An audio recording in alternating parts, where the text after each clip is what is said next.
Now, do you know much about the supplements industry?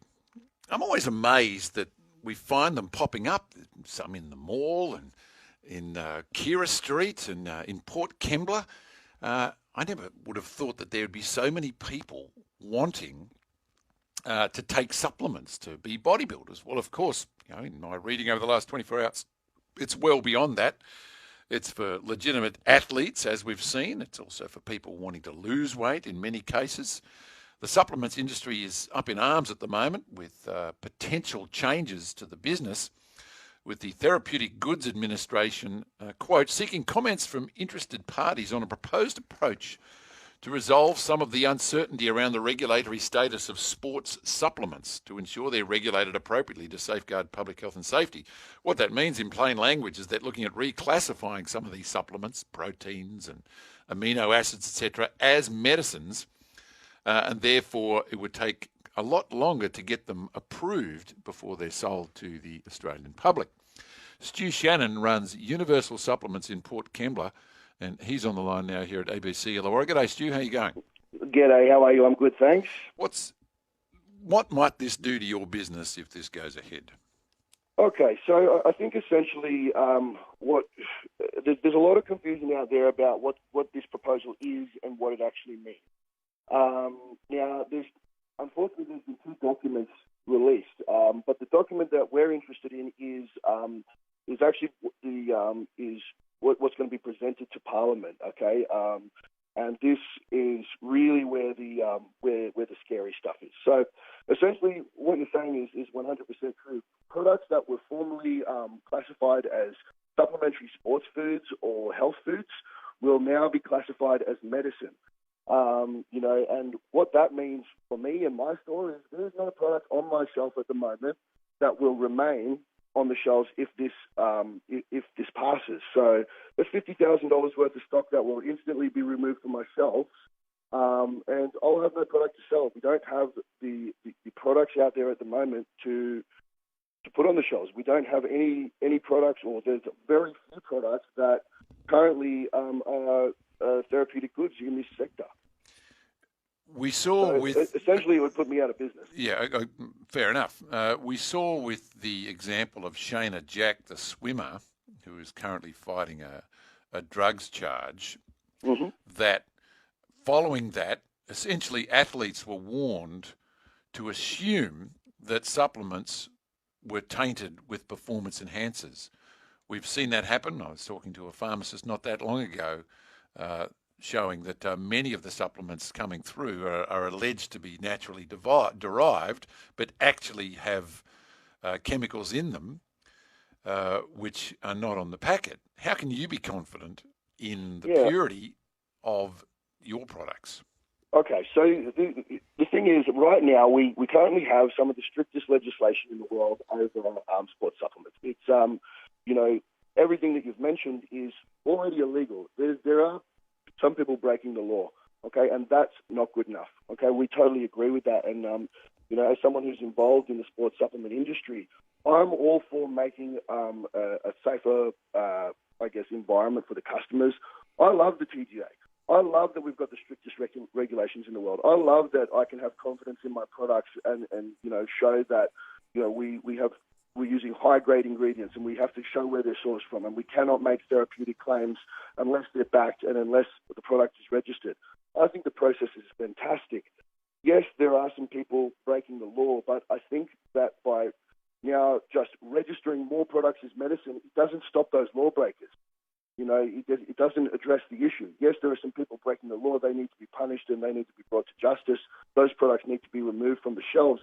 But okay, so does that mean every product that's on your shelves has a TGA number? No, currently no. So how are you regulated? How do we know what's in them? Okay, so so every single product that we currently have on the market is still overseen by the food standards. Okay, so we have some of the highest food standards in the world. Okay, so it's overseen by food standards FSA and Z, right? Correct. Okay, so for its purity, or that it is what it says it is in the ingredients list on the packet. Exactly right, as a safe food. Now, obviously the regulations are much stricter when this product needs to become a medicine. Okay, and for Okay, but understanding, would you accept though that your products exist in this kind of grey area between food and medicine? well, I don't believe so. I believe there are some that you could definitely say we need some tighter restrictions on it. I think that there needs to be some discussion about that between the FDA, between the FSA and between the industry. But when you're looking at a protein powder, when you're looking at simple amino acids, vitamins, minerals, nutrient extracts, these are foods. These are things that you can consume just as readily from real food as you can from supplement sources. Now, what we use them for is to supplement gaps in the diet. That's what they're used for. When we're finding it hard to get enough protein from our meat sources and from our plant sources, we can use a simple protein shake to bump that protein content up, for whatever it may be. Okay, well, fair enough, but you have to go to motivation, and the people that are taking some of these are either looking for athletic performance, many of them are, or they're looking for muscular performance. They're doing bodybuilding and they might be doing competitions. So you've got supplements on the market that are coming from all sorts of places. Yes. And one of these supplements all of a sudden gives you incredible results. And lo and behold, we're not surprised to find that there's a few performance enhancing substances in it, let alone anabolic steroids. See, I think how do you know, how are these tested to make sure that they're not in that category? Well, at the moment, essentially it's the law. It's the law that you cannot include these products in. You cannot include these in any of the supplements that are on the market. If one is found to contain it, it's removed from the market, and there are huge fines and penalties for this sort of thing happening. It's the same as any other law. The law exists, and people are expected to abide by the law. And if they don't follow the laws, then they're punished, accordingly. So the supplements that we have on the market, essentially in my store, my way of safeguarding is I stock Australian-made products primarily. I stock a lot of Transcend, which comes out of Perth. I stock a lot of JDN, which comes out of Queensland. I try and stock Australian products where those products exist. And they're all manufactured in facilities that, have specific regulations within Australia.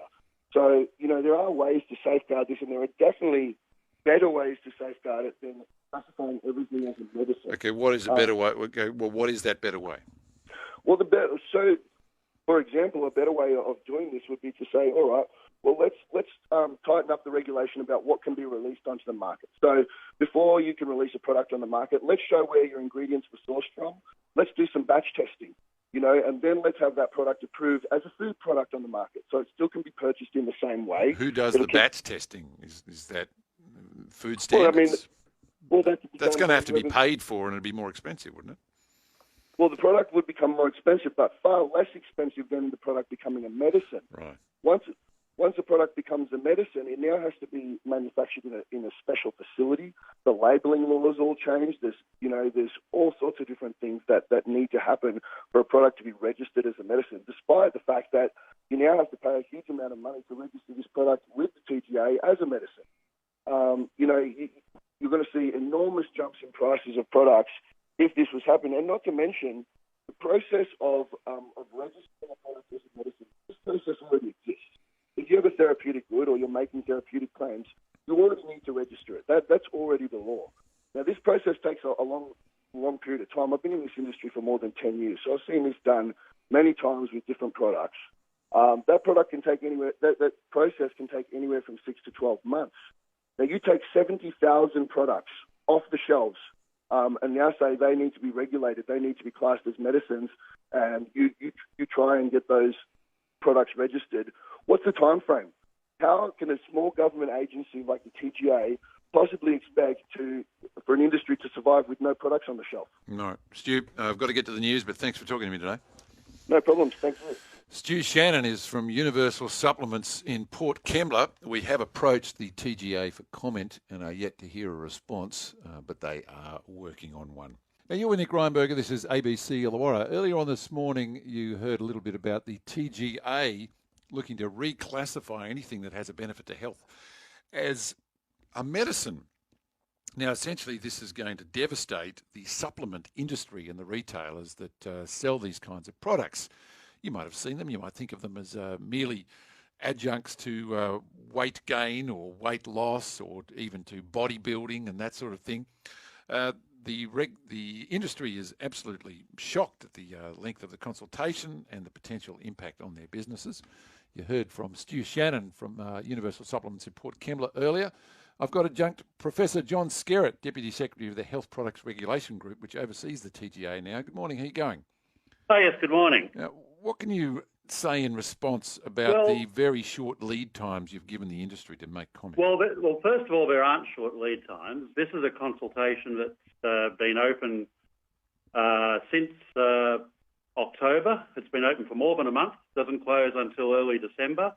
It is just that, a consultation, and even after that time, no decision will be reached in a hurry. So it's quite a drawn-out process. The process of working together with potentially affected people has actually started in the beginning of 2019. I'd also take issue with the statement about devastating the industry. Only a small number of products are affected, and most of those already should be as medicines, but some of these companies are not following the law by not having them looked at as medicines. So if you have a product that is for weight loss and makes claims about weight loss and it's presented as a medicine, it already is a medicine in the law. Okay, our guest this morning said that there'd be 50,000 products or more that have to be taken off the shelf. His entire shop would be wiped out. You don't agree with that? No. So what we're wanting to target are products that have illegal prescription medicines hidden in them, or they have toxic substances such as a product called DMAA, which has killed people in the US because it's given them a heart attack.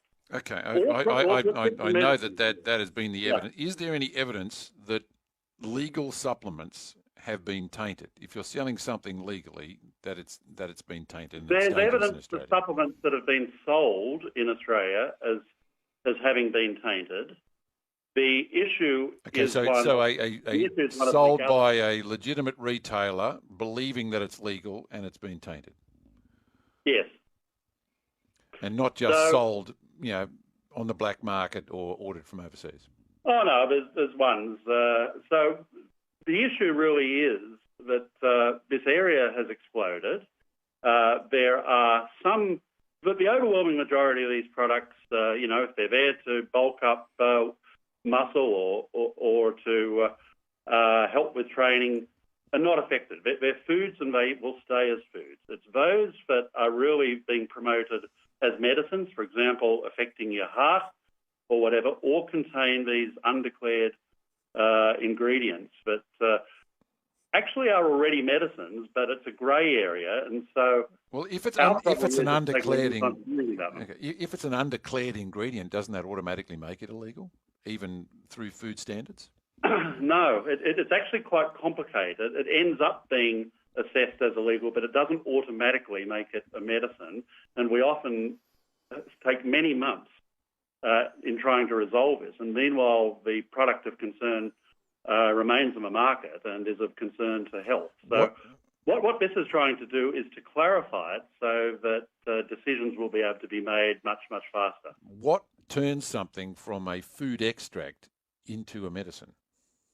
Okay, the sorts of things that turn it from a food into a medicine under the proposed clarification are when it contains one of these undisclosed substances, or if it's making medical claims such as, helps grow heart muscle, or when it is in capsules and tablets and clearly isn't a food, because if something is in a form that's traditionally used as a food, under law it is a food. So generally... Wouldn't that mean every cereal box in the aisle of your average supermarket is classified as a medicine because it's making health claims? No, foods are allowed to make health claims, but there's a difference between health claims such as cholesterol and fibre and so forth, and ones to do with, say, arthritis, growing heart muscle, and so forth. So there's a clear group of health claims that are permitted and have been for many years versus the medical claims that make something a medicine. What about the small businesses that sell nothing but these products? Is there any recognition that they will be hugely affected by this?